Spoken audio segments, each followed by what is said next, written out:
A new arena in our burgeoning political circus has opened in the form of short-take political commentary, American Civil War 2.0. Not restricted to 4chan, alt-left or alt-right, it grows instead from the fever swamps of what was once called the respectable middle. Examples of these predictions can be found here, and here, and one knows it's a thing when Twitter features a parody hashtag. Few of these forecasters see a repeat of our last Civil War. No attacks on a Fort Sumter followed by militia mobilization and hot war between rival governments.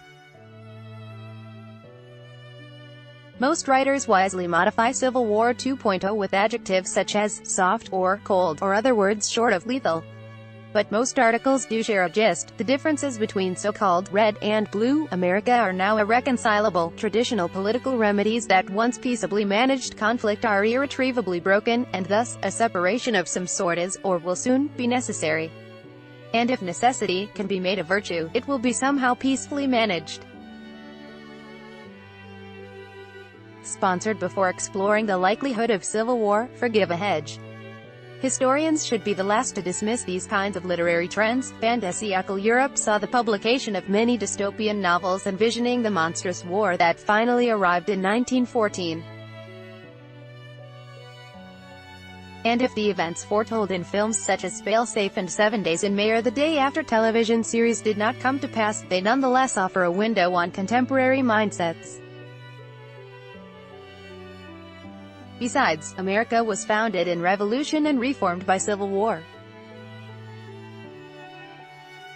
As Saul Bellow once observed through a character, nothing is so rum that it can't be true, or, I would add, as might become true. But is a civil war, soft, hard, cold or hot, in our cards? Color me skeptical. As a Civil War historian and a sometime journalist, I covered some tragically real insurgencies and counterinsurgencies in Iraq and Afghanistan. They weren't fought on Twitter or websites. Usually, they show up in Taliban night letters quickly followed by assassinations, or in marketplace IEDs that leave scattered body parts of innocent civilians. And despite our political differences, few Americans have an appetite for that kind of domestic conflict. Lefties and righties still enjoy going to the mall. So I'll default to a bumper sticker of my youth: what if they gave a war and nobody came? And at least for now, few Americans would come to a violent civil war. A car with Massachusetts as plates can drive still through Texas without worrying over much about RPGs. Real civil wars have a pattern.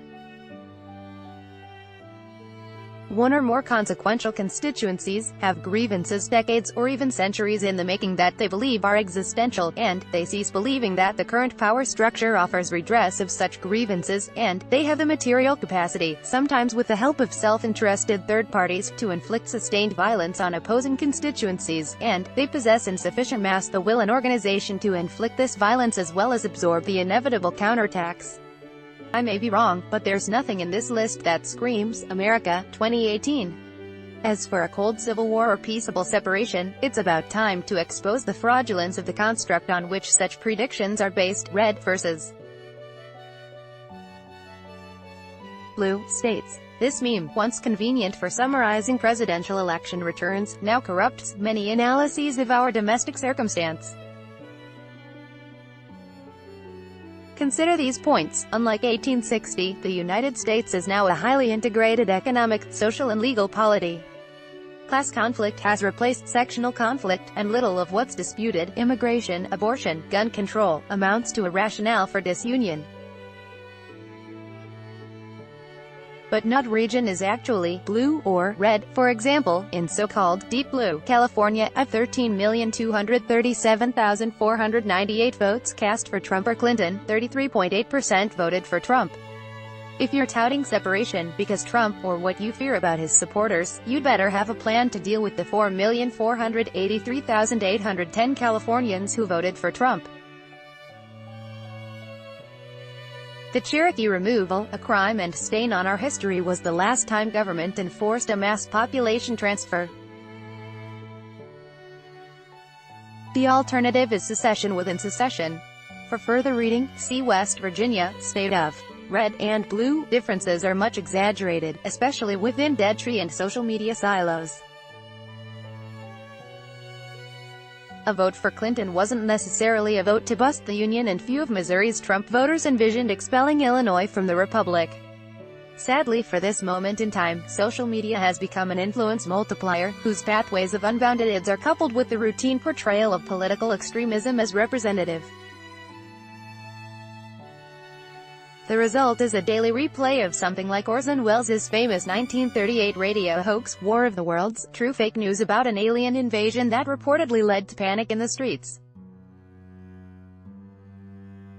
The updated version is a mountain of truthiness, about shadowy Russians, political murders, FBI plots, stolen elections, Kenyan births, and Donald J. Trump, slave to Vladimir Putin. The growing cult of Civil War 2.0 is truthiness as prediction. It says more about elite anxiety, bipartisan virtue signaling, and the replacement of hard analysis by the studied ignorance, social media. As that journalist of our moment, Michael Wolff, declared with perfect sincerity, "If it rings true, it is true." Civil War 2.0? Nah. I'll stick with one of my late mother's favorite sayings, always try to separate the noise from the thing that makes the noise. Richard F. Miller's books include Harvard's Civil War, A History of the 20th Massachusetts Volunteer Infantry and States at War, Volumes 1-6, UPNE, 2013-2018. This article was originally published at History News Network.